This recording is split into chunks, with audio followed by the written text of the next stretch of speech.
Hi guys, it's Matthew from Astrological Observation, just calling in with a report for the partial solar eclipse that we have on the 30th of April. In London, it's 9:05, adjust your time accordingly.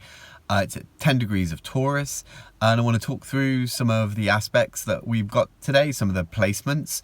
So I'll throw up the chart, and there you can see the moon conjunct the sun at 10 degrees of Taurus, and it's closely conjunct Uranus, and there's the north node at 22 degrees of Taurus. We also have Pluto up there at the top of the chart in Capricorn. Pluto's retrograde. That kind of intensifies the energy of Pluto because it slows down, and the Pluto in this chart is trining Mercury and sextiling Venus conjunct Jupiter in Pisces. Quite important aspects that we'll talk about today. We have Saturn at 24 degrees of Aquarius, creating a square with Mercury and Uranus. We move to Pisces, where we have Mars at 11 degrees of Pisces, Neptune at 24 degrees of Pisces, and then Jupiter conjunct Venus. The Chiron's there at 14 degrees of Aries, and we have Mercury that has just moved into Gemini, 0 degrees. So those are the main aspects.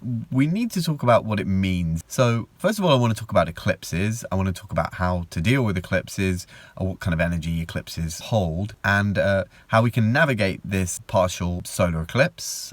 First of all, we need to talk about what Taurus symbolizes.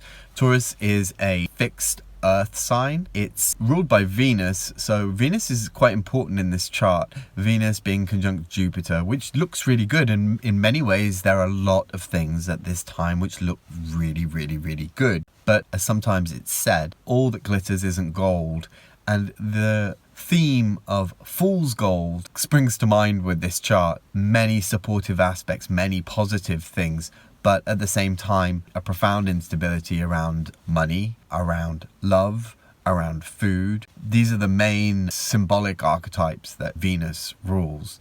So with Venus conjunct Jupiter, we've got the greater and the lesser benefic together. What could be greater? What could be better? Well, too much of a good thing can become a bad thing. So there might be some worries there, a caution with Neptune close to that conjunction. Neptune, as we've discussed before, the planet of dreams, illusion, delusion. So the danger of being caught in unrealistic fantasies with Venus here. And Venus sextiling Pluto allows Pluto to come in and move things on a deep evolutionary level. So Pluto changes, shift around love, around spirituality, around money, around food. The Pisces planets are sextiling the Taurus planets, and the irony here is Taurus is a fixed earth sign, and we generally think of it as being quite stable and something we can trust and something we can rely on. Yet at this time with Uranus there's a profound instability around issues to do with money, around issues to do with love, around these issues to do with food. So watch out at this time for unpredictable starts, unpredictable beginnings, unpredictable endings. One of the analogies you can use for an eclipse is it's as though the lights are being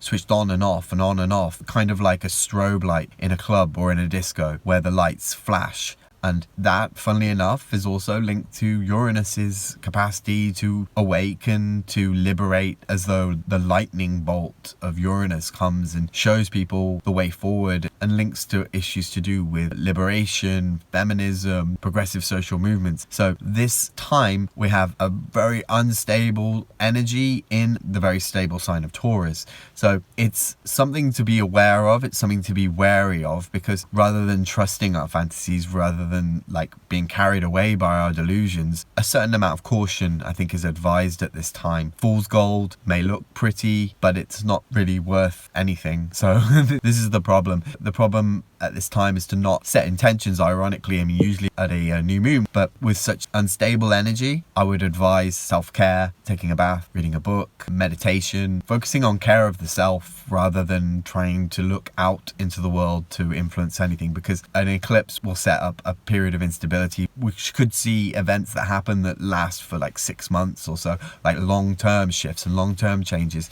So not to be trifled with and not to be mistaken for something that it isn't. Like a mirage, you think you see water in the desert, but actually it's just the heat shimmering on the sand. So don't think that what you're seeing at this time is necessarily genuine, but be aware, be healthy, take care of yourself, eat well, sleep well. One thing to do is to really look at your chart and see if there's anything in any of the fixed signs. So we've got 10 degrees of Taurus, 10 degrees of Scorpio, 10 degrees of Aquarius and Leo.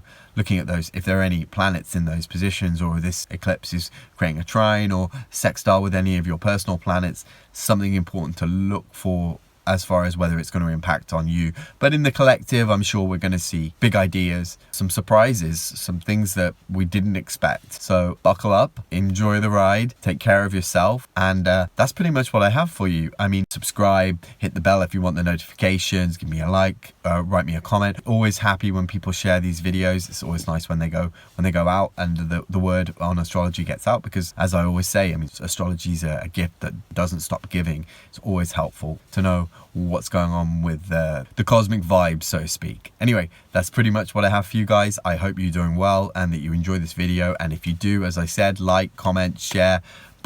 Always look forward to hearing from people. I'm available for natal chart readings if you're looking for that. If you're looking for transits, send me a message. Happy to help people. Anyway, I hope you guys are well, and I will speak to you in a couple of weeks. Take care. Bye-bye.